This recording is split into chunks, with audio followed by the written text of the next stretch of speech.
After winning that first presidential election in Houston in 1979, fundamentalist leaders continued to use aggressive tactics to turn out the vote year after year.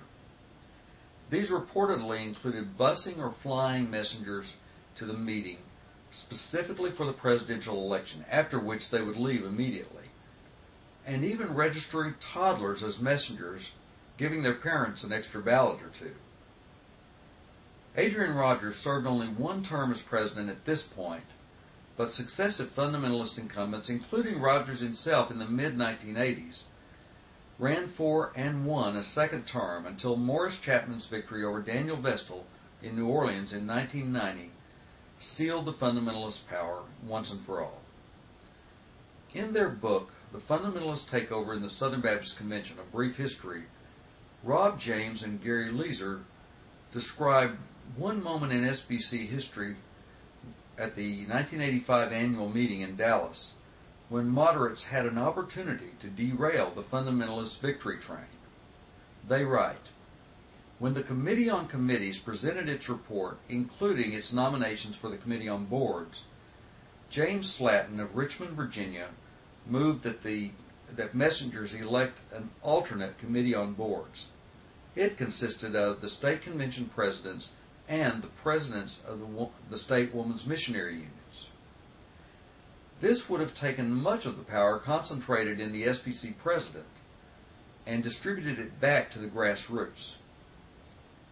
In their book, Going for the Jugular, A Documentary History of the SBC Holy War, Walter B. Sheridan and Randy Shepley write that President Charles Stanley, presiding as chair, ruled that nominations would need to be dealt with on a state-by-state basis. John Dunaway of Kentucky asked if all proposed substitute nominees could be named at once, then action be taken. After the parliamentarians supported Stanley's ruling, thus refusing Dunaway's request, Slatton appealed to the messengers on a point of order. Messengers then defeated Stanley's ruling by a vote of 51.5% to 48.5%. Thus, Slatton's motion was back on the floor. But the fundamentalists had more tricks up their sleeves. At the end of yesterday's Baptist brief, SBC messengers had voted to defeat President Charles Stanley's out-of-order ruling on the Slatton Amendment, thus putting it back on the floor. James Slatton's amendment proposed that messengers reject the Committee on Committees nominees for the Committee on Boards in favor of an alternate slate consisting of the presidents of the state conventions and the state women's missionary union organizations. In the Fundamentalist Takeover in the Southern Baptist Convention, A Brief History, Rob James and Gary Leeser write, when the convention reconvened that evening, Stanley ruled that SBC Bylaw 16 prevented the messengers from amending the committee's slate of nominees, so Slatton was not allowed to bring his amended slate to the floor. Multiple cries of "point of order" broke out at microphones. Some wanted to appeal Stanley's ruling, but as the video record makes clear, write James and Leeser, Stanley moved quickly to force a vote and refused to recognize anyone with contrary views. The committee slate was accepted by a vote of 13,123 to 9,851. Convention Secretary Lee Porter observed that about 4,000 more ballots were cast than there appeared to be people in the hall. Porter still stands by his observation. James and Leeser also report that William J. Cumbie of Virginia, convention parliamentarian at 3 previous annual meetings, pointed out that Bylaw 16, contrary to Stanley's claim, allowed the messengers to amend all committee reports, vesting ultimate power in the messengers over all committee recommendations. Following that 1985 meeting, fundamentalists revised Bylaw 16 to make it say exactly what Stanley had claimed it already said. James and Leeser explained, the revisions to Bylaw 16 were made to ensure that no moderate majority would derail the takeover in the future. No repeats of the 1985 experience were wanted. The Takeover faction wanted the reins of power to be held in very few hands. The grassroots were not allowed to have input. So Fundamentalist victory train rolled on, leading to their celebration at Café du Monde in 1990.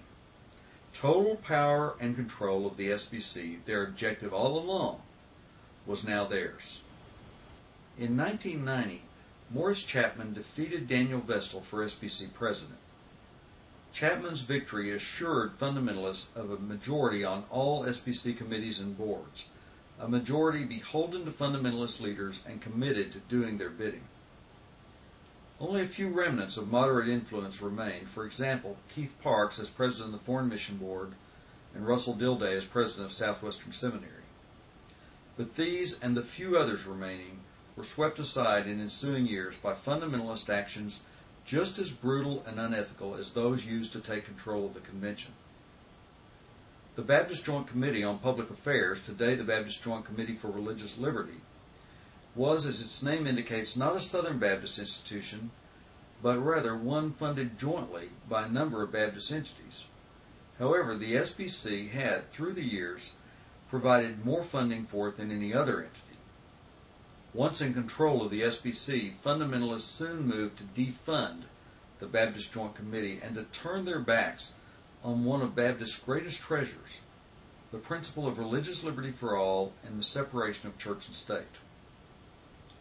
In the latter part of the 1990s, fundamentalist leaders began to push through revisions to the Baptist faith and message, changing it from a broad confessional statement of beliefs held by the vast majority of Baptists to a narrow creedal statement of beliefs held by a few who happen to hold power. In an April 2001 article in the Baptist Standard of Texas, Russell Dilday listed and analyzed the changes made to the Baptist faith and message. On April 30th, 2001, the Baptist Standard of Texas published an article by Russell Dilday, former president of Southwestern Seminary, in which he listed and analyzed the changes to the Baptist faith and message pushed through by fundamentalist leaders in 1998 and 2000. But first, Dilday notes the irony that the word inerrancy appears nowhere in the New Baptist Faith and Message. A few days ago, I cited evidence that fundamentalists first plotted to gain control of the SBC and then chose inerrancy as the issue that would help them gain power. But after they won control, they never mentioned the word again. Inerrancy had served its purpose and outlived its usefulness. But Dilday cites several troubling changes that did show up in the revised Baptist Faith and Message. Deletion of the statement that the criterion by which the Bible is to be interpreted is Jesus Christ, and a change in language describing the Bible as a record of God's revelation to simply God's revelation. Taken together, these two changes elevate the Bible above the Christ to whom it testifies. Watering down of the bedrock Baptist doctrines of soul competency, the priesthood of the believer, and local church autonomy. New language appearing to promote Calvinist theology. A family section setting forth a narrow, manufactured interpretation of the biblical role of the wife in marriage as that of the sole submissive partner. Relying on a passage beginning with Ephesians 5:22, but omitting verse 21, which says, "Submit yourselves to one another," out of reverence for Christ. A narrow interpretation of the role of women in the church, stating that the office of pastor is limited to men as qualified by Scripture, an issue on which, as Dilday points out, Baptists have always felt free to differ. Finally, deletion of language intended to protect the statement from becoming a creed used to enforce doctrinal uniformity. Dilday's concerns about that last item were borne out in January 2002, a little over 8 months after his article was published, when International Mission Board President Jerry Rankin issued a directive requiring IMB missionaries to sign a statement affirming complete agreement with the 2000 Baptist Faith and Message. Refuse, and they could expect to be fired. Grady Cawthon had written an insightful and informative book in 1993 entitled What Happened to the Southern Baptist Convention? Rankin's missionary mandate in January 2002 answered that question with finality. What happened to the Southern Baptist Convention? Simple. Fundamentalists grabbed control and replaced free faith with forced faith.